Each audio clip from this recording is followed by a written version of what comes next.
Good evening, everybody. I see that we have a Mo Biggs in the chat. We've got 4 people watching us right now. Welcome to the first ever live stream edition of my new comic book review show, Indie Comic AAR, standing for After Action Review. Today, we are going to be going over this fantastic book, and Man with No Strings.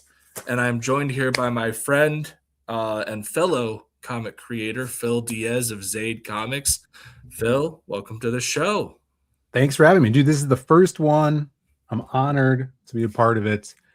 Thanks for inviting me on here. And I see you got the. I've got a bunch more than that. I've got. Man, yes, that's right. Woo, that's kick-ass.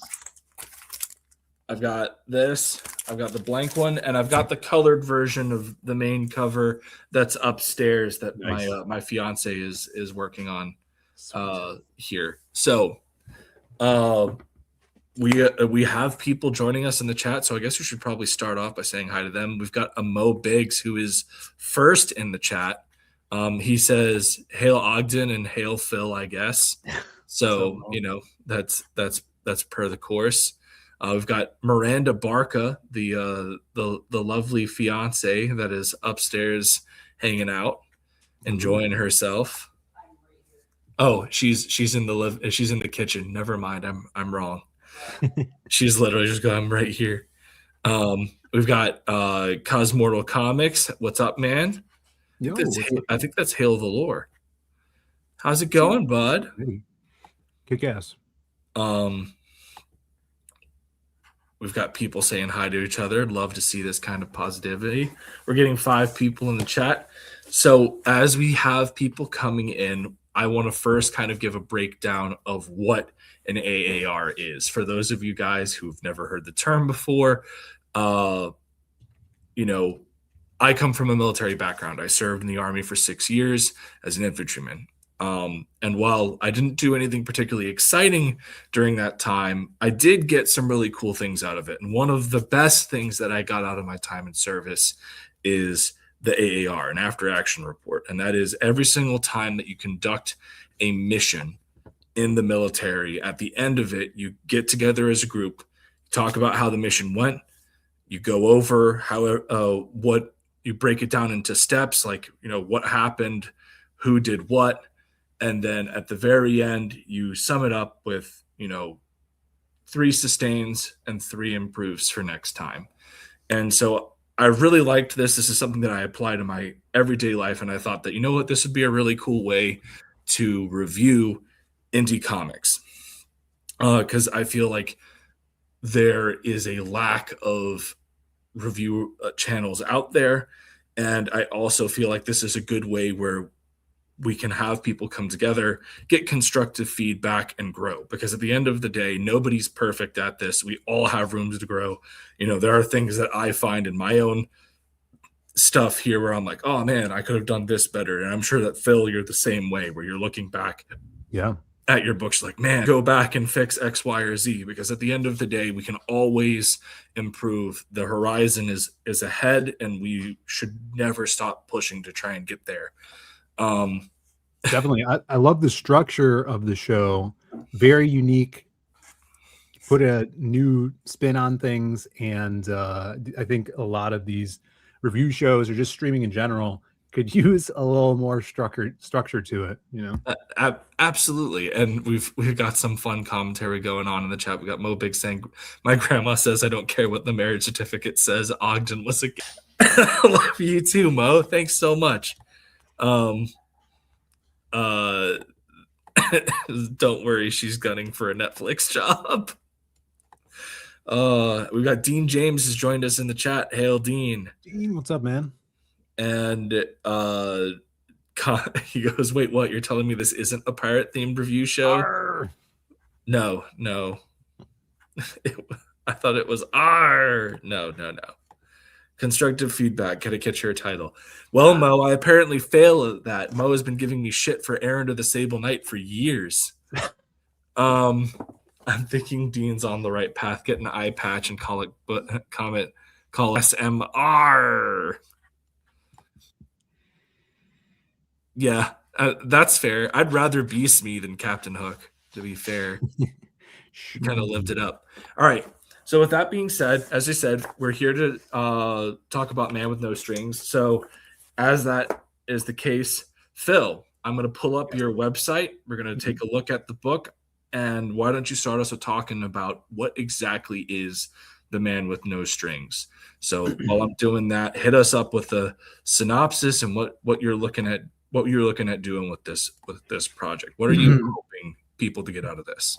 Yeah, in the broad series, The Man with No Strings is a tale about a cursed gunman who is a lone gunslinger on a path of vengeance.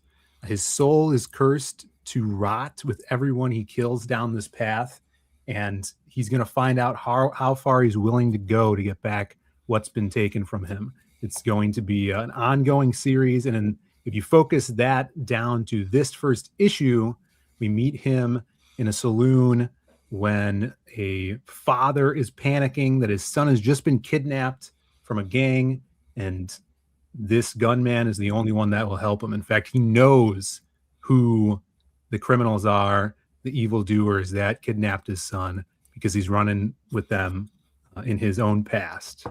So this issue 0 is him going up against that gang and seeing if he can get that kid back. Absolutely fantastic. And so you have, make sure I don't mispronounce the name here. You have, let me scroll back up. Oh, Oliver? Oliver Isabedra. Yes. Is your artist. And awesome. Dude, he crushed it. Like the sequential work in here is just astounding. I know, he is phenomenal. Did he do the colors on this piece too?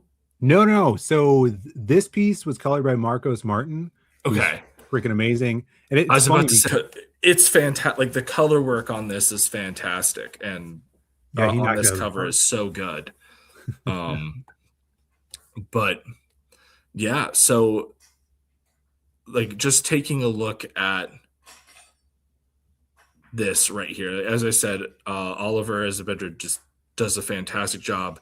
You had a really fun story in this, and I know we talked when we were setting this up last week. I said that we would go spoiler free, so I'm going to keep to that. We're not gonna be hitting up spoilers, but I'm excited to when we can talk about spoilers. Yeah, dude, you have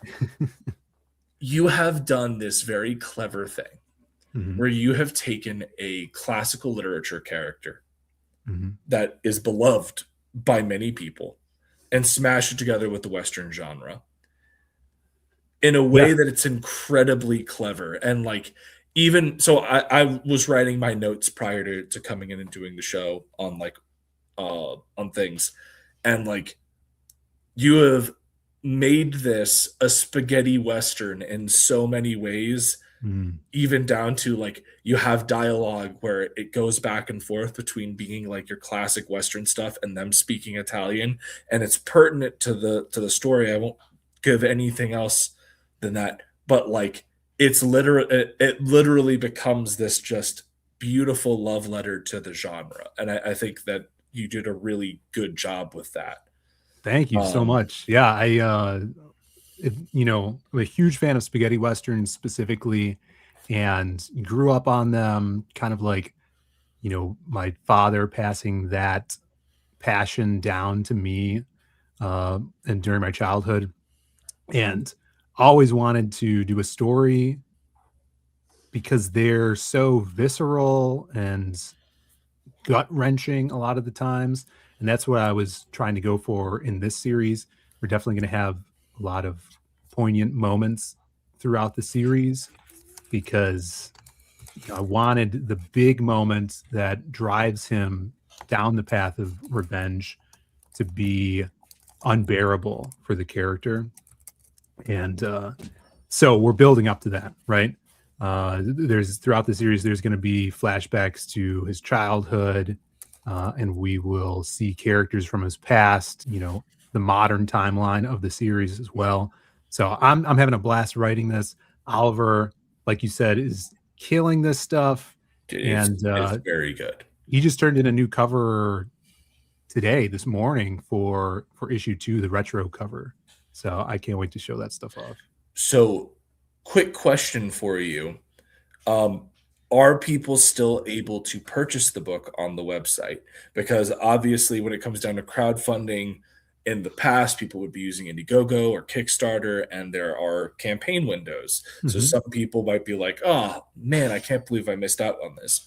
But I believe, if I'm reading this correctly, you can still get the book Yeah. on the Yeah, so website. since we did this fully on our website through pre-orders, the book was completed before we launched it. You know, we've been working on this title for, man, 3 years. I think if you go up to the cover, I think it's like 2023 that Oliver drew that main one. I think it's This one, next to his signature. So this has been in the yeah, works for man. a I while. agree. Yeah, and yeah, you could still grab it. The version that is on the site now is the retro newsprint version. So that's going to be what is going to be up on the site for everybody after like the pre-orders end. But then we'll have those variants for like the pre-order campaign of what we're doing. And we're printing them too. We print them ourselves. So it's basically like print on demand, ship them out next day. Yeah, and then also digital copies are available. We had those a couple weeks ago. So, real quick, we're going to catch up with the chat because they have been blowing up since we've been talking about this. Um, we've got Kayla has joined us. Yo, what's up, Kayla? Mo says, if you're going to race swap the protagonist, my grandpa is offering to hook you up with Netflix, but you need to call it the Whitla no The hard Whitla. R. Got people saying hello. Kayla saying Oliver is one of the best artists out there. Yeah, like he is very good. I was very impressed, man. Like this is um hold on. Are we talking about Oliver from Cryptindles? No, like also a fantastic artist. Ollie is very good, but this is a different Oliver. Kayla's talking about how Oliver did really good work on the Reaper supplemental. Destroyer. Yeah, that was Yeah, awesome. Yeah, and it's really cool to see though this story compared to the Reaper story he did, because Oliver obviously influenced from 90s superhero comics. Like his absolutely. that's what he And loves, and you could tell that too in his sequential work in here. But I love that we were able to get him into the Western atmosphere, and it makes this crazy amalgam that I haven't seen, done dude, I before. was I was literally gonna say that because you'd think that having this very stylized 90s take would clash with the pulp style feel that you're really trying to go for in this. And it doesn't. In fact, I would argue that it enhances it in a lot of ways. Like I think it's which page is it? I think it's on like the first or second page. You have this really good, yeah, it's this first page here when the guy's running into the bar. And hold on, I'll share screen on this one real quick because I have it blown up on a separate tab. Um, Preparation for the show. It sometimes comes in handy. Um, so you've got this fantastic profile in the moon, but Yeah, like you look at our protagonist here down at the bottom, this very heavily rendered, um, very 90s feeling drawing of him kind of lurking in the shadows at this saloon. And it works. It sings, man. Like it really is fantastic. yeah. Every time I get a page in from Oliver, I'm just blown away. Even like his roughs, like his pre-pencils or whatever, he'll send me blue lined digital layouts, and Yeah. they're super detailed already, Yeah, so, and then when he gets to inking, it just I'm sure. blows up. So yeah, it is a treat whenever I get a new layout or page or cover from him. It's so good. I honestly am envious. This is definitely a thing of, Dean and I have worked on a book that I'm sure many people in the chat have heard of called The Embrace, and we've been looking at expanding that here in the future. And Oliver is definitely a person we're looking to Oh, talk he would to. kill it. Yeah, that'd be amazing. Yeah, there's, especially after this book, there's a very particular story that Dean and I have talked about having him handled. Like, very excited to do that at some point. We've got Creators Outlet has joined. Yo, what's up, man? Dean, so I want to make sure I highlight this because if I don't, it's going to be it's going to be, I'm gatekeeping him, as Ogden loves a good cry. I do. I torment people with my own work with this. And my fiance is also chiming in, supporting Dean. Ogden does indeed love a good cry. I feel like this is me getting ganged up on. But yeah, there's a lot of bullying going on in this chat. Ogden isn't as obsessive over the Old West as he is about ancient Rome. He's not the type of dude whose head will turn over assless chaps when there's this sleek toga nearby. Thank you, Mo. That was great. Wait, hold on. You're gonna keep gatekeep. Hold on. Did I miss one? Poignant Moments is Ogden's middle name. Oh, I promise I wasn't gatekeeping you. I just didn't see that. Oh, goodness. I mean, yes. Cosmos, I covered The Embrace on the channel a year ago. I love that comic. Thank you so much, So man. good. We're happy for that. I know Dean's working at getting the inks done on book 2. He finished all of the pencils a little while back, and yeah. Oh God, this is not going to make me cry. This is going to make me throw something against the wall. The Odyssey looks like complete dog shit, and it is. You're not excited for Zendaya? Is she in that? Yeah, she's playing Athena, Phil. That's not even me joking. That is like literally has been revealed. She's playing Athena. But if you want, there's I'm sure somebody has the link somewhere. But I did a stream with all this a couple weeks ago when they released all the new photos that include like Anne Hathaway as Penelope, and showcase more of Matt Damon at the Siege of Troy and what have you. That's not like, no, we're not going to, like, objectively speaking, yes, Troy is likely a better film than Christopher Nolan's The Odyssey. That doesn't make it a good movie. We'll see. No, Troy is not a good movie just because it might be better than, like, no, that's just no. Anyways, let's get back to the AAR. So, obviously, I liked the book. Thank you.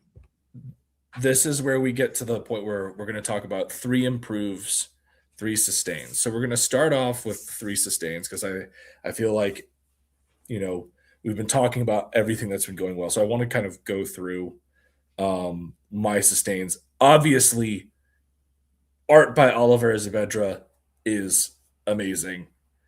That's a huge sustain. I really enjoyed the literary evolution. You like we talked about this a little bit earlier, where you took this very fan beloved literary character and blended him with another genre. One of my favorite games from the past couple of years is Lies of P. This reminded me a lot of that. Yeah. And I thought that you handled that very well. And I also talked about, how you took the Italian dialogue and the Western dialogue and blended them, and it turns it into another way of making like a love letter to the spaghetti Western genre, as all those films were filmed in Italy, and hence the spaghetti Western name. So really dug that. I thought that all of those were great. 3 improves. These are incredibly minor things. Like, I really had to scratch my head on this to come up with 3 things that I would All improve right, about here we the book. go. One, I think that this would have been fantastic in color, Oh yeah. especially Marco colored that cover. If you had him doing the interior work, I think that Mm. this would have been sensational. I think that that is really, from an artistic standpoint, that is the only thing that I could think that could elevate the experience even a little bit, is the color, especially with how brilliantly that main cover was colored. I think that that's like my only big thing. From a writing standpoint, it is very fast paced. Now, you also have the whole thing of, this is a 0 issue. It's a prologue. It's meant to be more of a teaser that Mhm. comes with that, but it's still one of those things where you get a little bit of a taste and you want a lot more. And then the antagonist of this book was so freaking cool, and I need more of him. And you know why that isn't improved, because I Yeah, can't say anything, but like, so freaking cool. Loved him.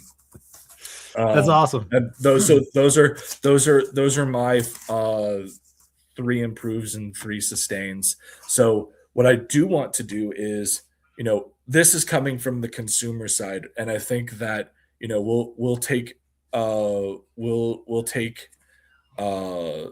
we'll see if there's any comments in the chat. But what I do want to actually do is put the floor to you on, like, what are things that you thought you did really well with the book?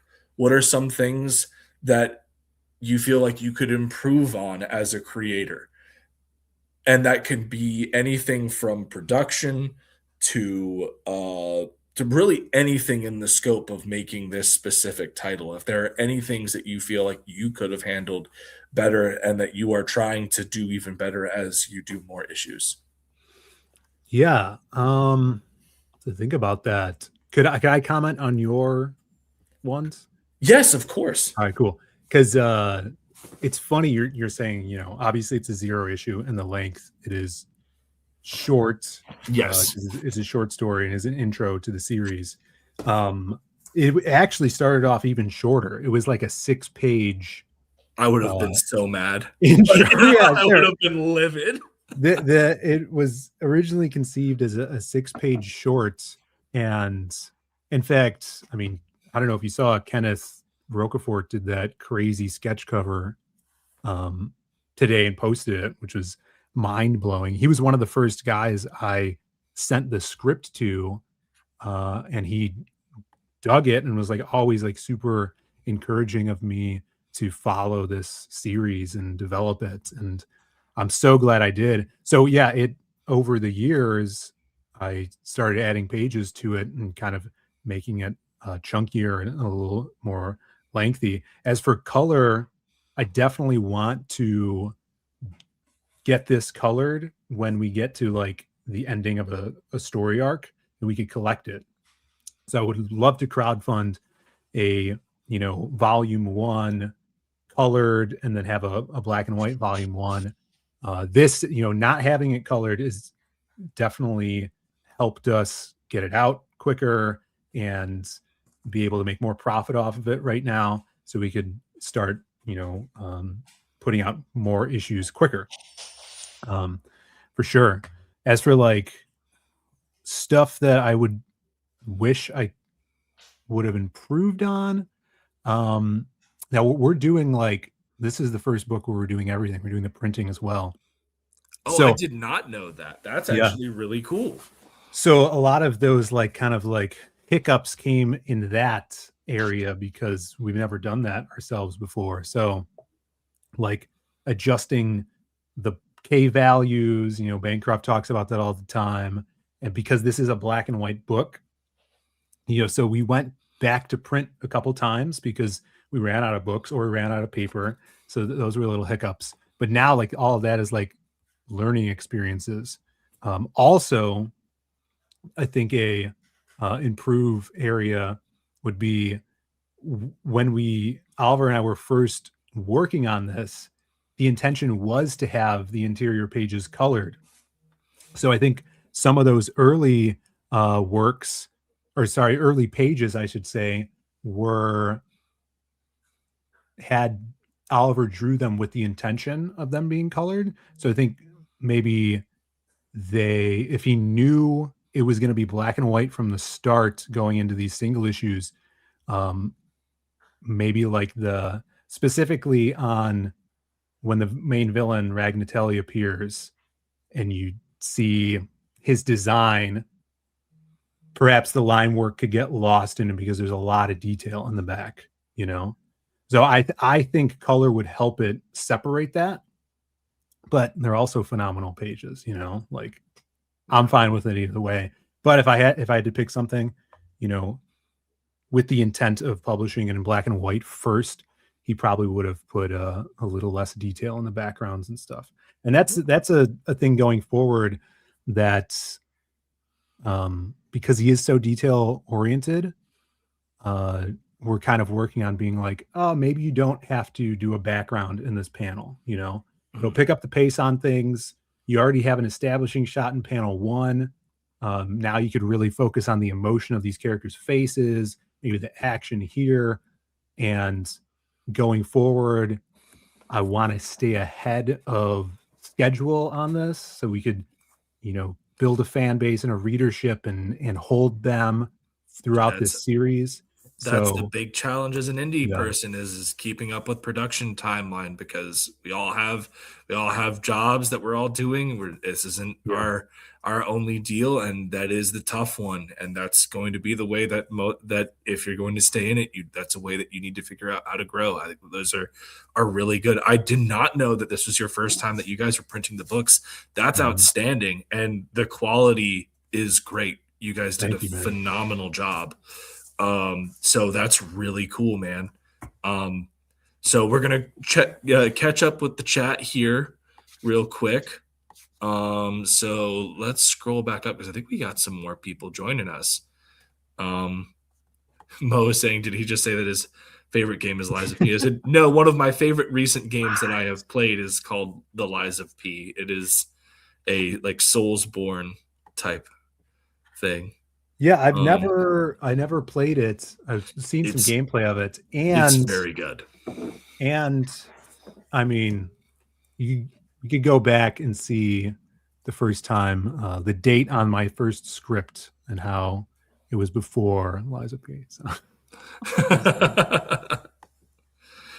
Hey, regardless of it, like, look, man, good. Like, I honestly, we're at a point where there is no such thing as a completely original idea. Everything's derivative of something, and like good art should inspire more good art. Yeah, and the fact that like you like both of these both Lies of P and your book are obviously taking inspiration from very clear stylistic things, and they work. And you guys like it.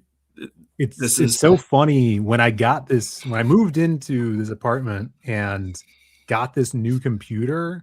Lies of P just came out and it came free on my computer. I highly recommend if you like the Dark Souls games or anything like that, I highly recommend checking Lies of P out. It's very good. And then we've got Alex VRBX has joined. So hail, hello. Backer number one. He was the first order on That's awesome. Well, he wasn't the first in the chat, so what are you doing, man? It's true. Buzz Acevedo has joined us.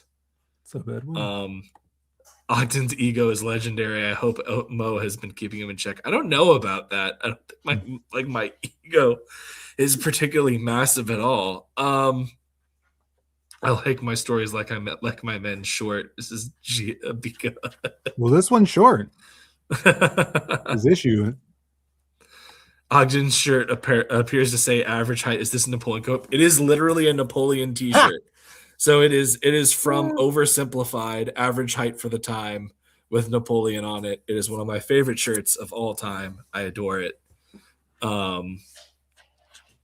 I'm honestly surprised that like Mo hasn't made any comments of like the giant weebery stuff that I've got going on in the back between, like, I've got a Berserk shelf over there, Oh, no. and then I've got an anime shelf that's like mostly filled with Naruto things. I'm working on painting a Trigun statue right now. So Dude, that's don't worry. sick. Yeah. And then I've got like my comic book stuff. I've got a Batman Beyond back there. It's nice. This is so like I was very fortunate in being able to move into my and get my own place here towards the beginning of the summer. And so it's nice actually having a study that I can set up like this. Whereas before, I was literally just hosting live streams in like a dark corner in my room when I was staying with my folks after everything that I went through there. Yeah, I remember you had the fake green screen. Oh yeah, no, 100%. It was awful. Out. It was the worst. And then so I know that Kayla wanted me to address your versatility as a writer. This is something that has always been a cool thing. So I'll just make a quick note on that. The first books that I think anybody read of Phil's were the Lost Pages books. And the really cool thing about that was it was like a collection of short stories from all these different genres. And Phil nailed every single one of them. Like Lost Pages for a very long time was one of my top indie books, and it has only gone down because of books like this book that you just did, and just there being more stuff coming out from other creators. It's still in the top 10 for me. It's actually the first Lost Pages has been knocked down significantly by Lost Pages 2. Oh, Lost Pages 2 was sick. Go. Diablo was such a El Dorado is such a great character. Thank you. That was fun. It was such a good, it's good crazy. book. Now Maxie, he's doing a book at Image right now. He's on a title called Lost Fantasy, which is crazy.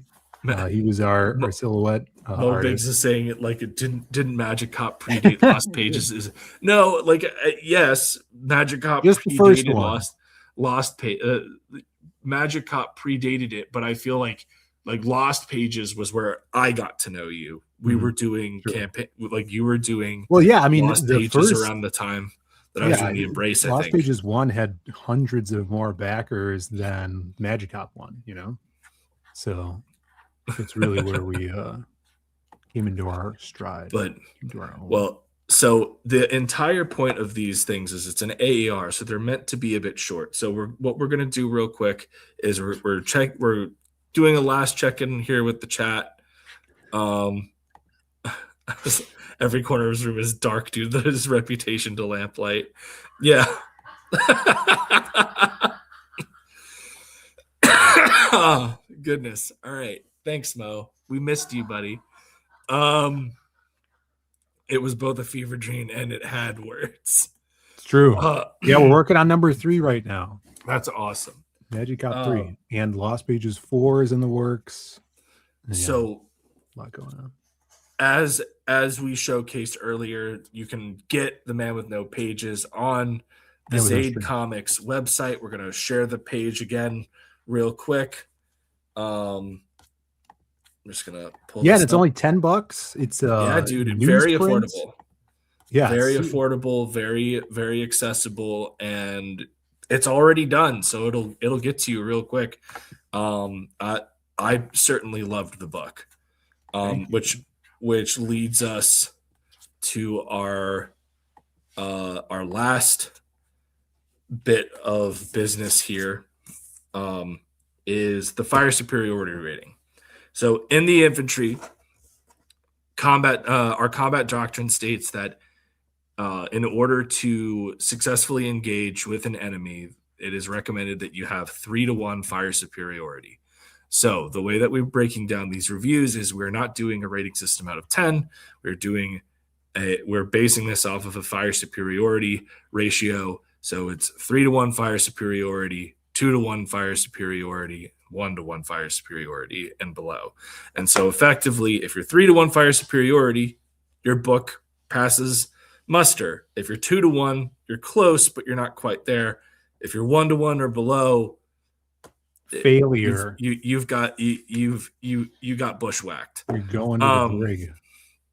So Uh, Man with No Strings, I'm giving a 3-1 fire superiority. Um, this was a delightful book. I'm very excited to see more of it. Um, the between Oliver's art, your writing, and clear passion for this genre that comes through on the way that you handled all the characters and everything like that.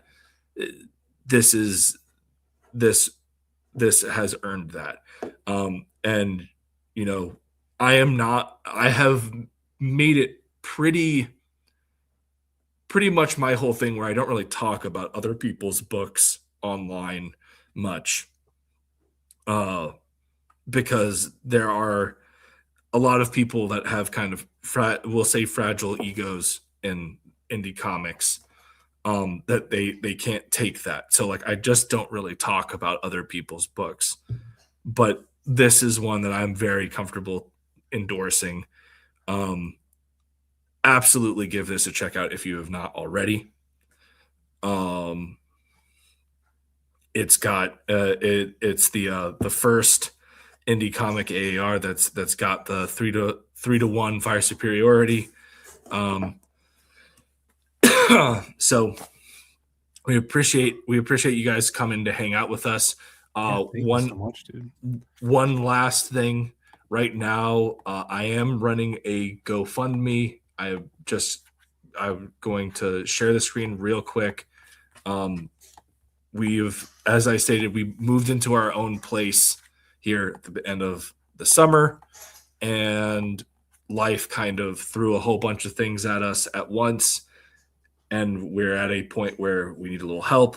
So we're almost at our goal of 1.4K. Anything you guys can do to help us out, whether it's a donation or just sharing the word and helping us get more eyes on it, is appreciated. It's been a heck of a year. We're hoping to kind of use this to help us catch back up and get better on our feet going into the new year. But I just want to say thank you to everybody here, Phil, and then everyone in the chat who have helped me do this indie comic thing the past 5 years, which I never thought that I'd be getting a chance to do. And so any support that you guys can help us get at this point is appreciated. So thank you guys so much. Phil, thank you for being my first guest on this. Yeah, of course. It was a blast. I will say not every show is going to be necessarily this positive. There are books out there that I am sure that I will get where I am going to have to be a dick, but it is very nice to launch this with you crushed it. This was a knockout of the park, and it really feels like a culmination of everything that you've learned while doing comics over the past 5-6 years, man. Thanks, man. This wrecks. I'm trying to be a student of the craft and further my writing skill, and I'm having a blast doing it. I couldn't do it without the amazing artists that I work with, and this has been awesome. Thank you for having me on. You guys could still get it. The next issue is coming soon. I think I've like 6 pages left to letter, and I think we're adding an extra 1 or 2 pages to the next issue for some cool story points. But Oliver, he's as of now done with the next issue. He'll be jumping back to do a page and some edits. He's almost done with issue 2, which is 2 issues from now. So this bad boy, issue 1, is going to be coming out after the new year, soon after the new year, and you'll be able to get number 0 and 1, some kick-ass covers, and yeah, I can't wait to see where this series goes and hear more people talking about it. Absolutely. Well, we're excited for you, and when those next issues come out, we'll be happy to have you on again and see if it still stacks up. We'll put you on there. All right. Yeah, that's awesome. Everybody share this out because I really love this format, keeping it short and all of the structure that these review shows need. So I'm glad everybody showed up in the chat here today. Absolutely. Thank you guys so much. You guys have a wonderful evening. And if I don't have another one of these before Christmas, Merry Christmas to everybody. You guys have a good night. See ya.